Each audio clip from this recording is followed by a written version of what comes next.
I was getting ready for this. I was asked to talk about what people can do, and I was talking to my housemate who's an environmental science major, and she said, "Yeah, like I need to know what I can do about climate change, about anything. You know, what can I do about any of the things we're talking about today, the problems that we face?" She said, "If I don't know what I'm going to do, I'm just going to go cry." And so I said, "You should cry. We should all cry. There's things worth crying about. Who here wants to cry about the things going on in the world?" Yeah. So, yeah. And at the same time, we were like, we should have cry-ins. Like, let's go cry at City Hall. Let's go cry at the Capitol. And, you know, this is the Women's March, and those of us who were put in this category of women, female in the world are often told we're so emotional, but we're not supposed to be emotional, and that's why we're delegitimized as leaders. But let's use that. Let's use our hysteria. And don't do that alone. Don't cry alone. Let's do it together, yeah. So I have to regularly go, when working on climate change and climate justice, I get discouraged a lot, and I have to go down to the creek, and I have to tell the creek about how I am ready to give up and cry my heart out. And then I always remember, okay world, I'm here for you, I'm not going to give up, and I figure out what I'm going to do. I'm sorry to disappoint you, but I don't actually have the answers, and I don't know what you should do. So what I'm going to tell you to do is just to go cry and clear your head and clear your heart, and then figure out what to do.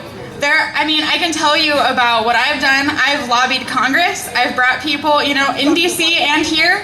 I've, been a part of rallies. I'm part of Chico 350, and you can find us and join that group's Facebook group, and get involved with that. I've been at Standing Rock too and helped medics prepare to wash tear gas out of people's eyes. You could do anything like that and more. And I don't know what your role is, but I want to encourage you to feel what you're feeling, tell people about it, and let's do it together. And I just want to say, as we're thinking about this, that I'm not telling you to change your focus or, change what you're doing, but just, there's a lot of social justice issues that we're talking about today, and it's all connected. In a world with social justice and social equity, climate change could not happen. The fossil fuel extraction that is going on in the world is happening largely on indigenous lands that have been deemed sacrifice zones. And if we had social justice and tribal sovereignty was respected, so much of the fossil fuel extraction that's going on in the world would not be happening. That's just one example of how if we have social justice, we cannot have climate change. There's geniuses all over the world who probably have the solutions for us to have a completely renewable energy economy that aren't able to put those solutions in the world because they're held down by poverty and oppression and racism. So, I just want to say I don't have the answers. We all have the answers together. I want to encourage systems thinking. What is the connection between what you're doing and what everyone else is here is doing? Let's work together.